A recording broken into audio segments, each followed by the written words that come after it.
The recorded history of medicine in New Brunswick begins with the first European settlement in North America on St. Croix Island in 1604. Surgeon Guillaume Deschamps de Honfleur performs a post-mortem on the body of a French scurvy victim.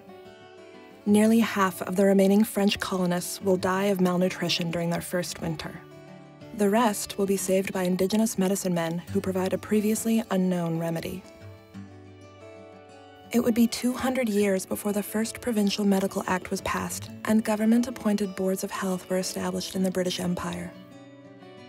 Fortunately, well before the New Brunswick Medical Society officially emerged in 1867, New Brunswick physicians began the long tradition of care that continues across the province today. While they often kept offices in their homes, New Brunswick's first doctors frequently traveled great distance in service of their communities.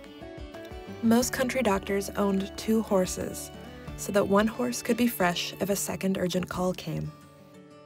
One of the New Brunswick Medical Society's earliest committees addressed workmen's compensation.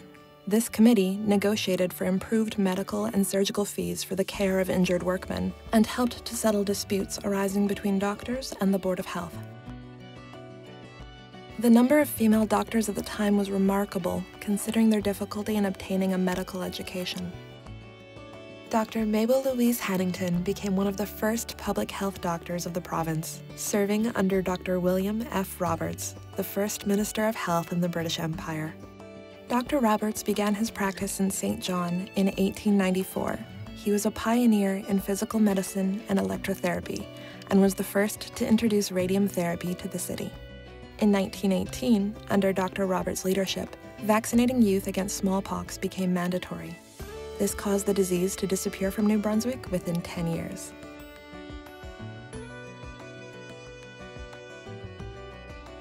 During the First World War, casualties among Canadian troops in France and Belgium were so heavy that more than half of all Canadian physicians served overseas.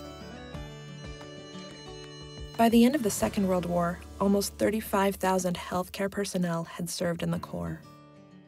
After the war, in 1945, the New Brunswick Medical Society adopted a new official emblem featuring the motto, Salus Populi Suprema Lex. The health of the people is the highest law.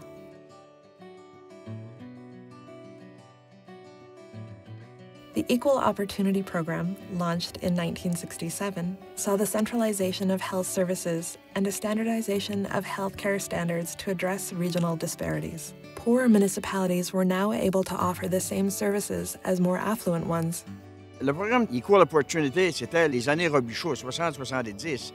Et puis, politiquement, il avait été sage. Il avait compris que 60% de la population vivait dans les communautés rurales.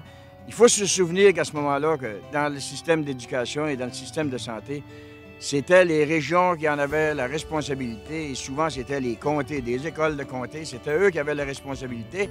Ils avaient des petits bassins de population, ils n'avaient pas les infrastructures nécessaires, ils n'avaient pas les ressources pour offrir la même qualité de service que les régions plus fortunées.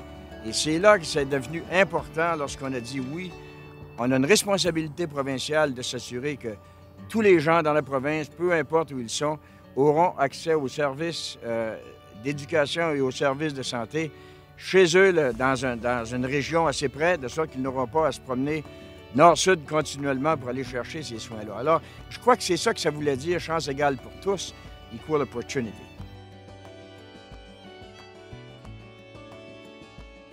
My father, Frederick Goodine, was a bit of a natural leader and in some respects a pioneer in the medical profession in New Brunswick. He was one of a few physicians that was selected to work on developing the Medicare system prior to its implementation in 1970. He played a pivotal role in establishing Woodstock as a very prominent location for medical education in the rural setting. 10 years later, the extramural hospital was piloted in Woodstock and then ultimately rolled out all around the province. Many society members have been active in politics. In my case, I was very fortunate because I had an education degree and taught school, and I had education for the second half of my stint in politics, and that allowed me to understand the education system because I was trained, had a master's in education. But fortunately in health as well, having had the background in the Brunswick Canadian Medical Association, rural health care, I was able to address problems in the best interests of the population and those who provide the services, and try to make decisions even if they were not always welcome at the time. They were necessary at the time. The first president of the Society, Dr. William Bayard, became the president of the Canadian Medical Association in 1894. Many past presidents have gone on to do the same.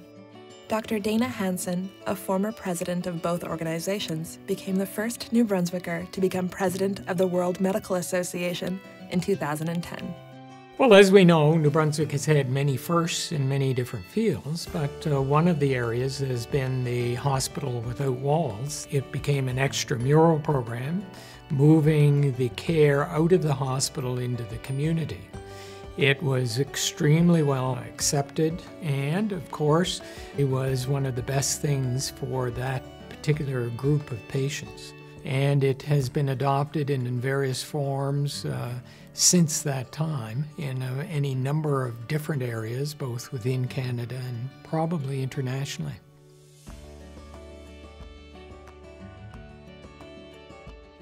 So it's really important to have these teaching units and the medical school in New Brunswick.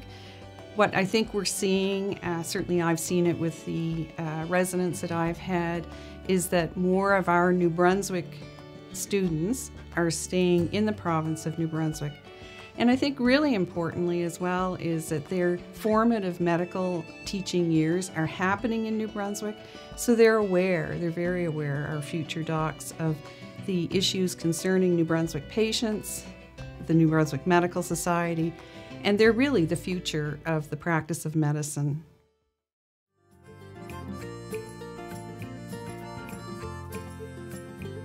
The New Brunswick Medical Society continues to monitor healthcare issues and develop recommendations on health policy. Efforts have been made to attract family doctors to the province. This has resulted in over 90% of New Brunswickers gaining access to a family physician, higher than the national average. Other contemporary efforts include decreasing the length of emergency room wait times, increasing the number of nursing home beds in the province, diminishing the prevalence of smoking, and the implementation of electronic medical records. The Society aims to make New Brunswick one of the top 3 healthiest provinces in Canada within 10 years.